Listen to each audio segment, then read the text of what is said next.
to Primetime News. Special welcome if you're watching on OneSpotMedia.com. A reminder as well that you can watch TVJ live by downloading our One Spot Media app in the Google Play Store or the App Store. That's the number 1 followed by the word Spot and Media. The Counterterrorism and Organized Crime Investigation Branch, CTOC, and U.S. Customs and Border Protection are probing the discovery of a massive shipment of illegal guns and ammunition in Miami destined for Jamaica. It's perhaps one of the largest arms shipment intercepted in recent times.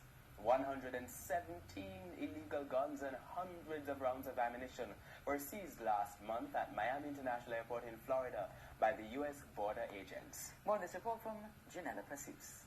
TVJ News understands that the shipment of weapons and ammunition were destined for the criminal underworld in Montego Bay, St. James. Last month, U.S. Customs personnel were conducting a routine inspection of a shipment said to contain personal effects to be placed on a flight destined for Montego Bay. A detailed inspection revealed various food items, a cardboard box labeled as a 4-drawer dresser, and a cardboard box labeled as a television stand.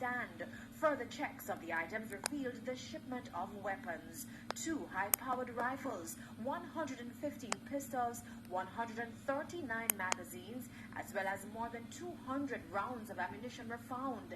9 handgun bag straps, 5 magazine parts, 3 pistol grips, and 3 buttstocks and weapon parts were also discovered. A senior investigator told TVJ News that Jamaican police had been working closely with their American counterparts to identify and capture the individuals behind the gun shipment. However, the covert operation reportedly went bust. He said the guns and ammunition were destined for criminal gangs in Montego Bay.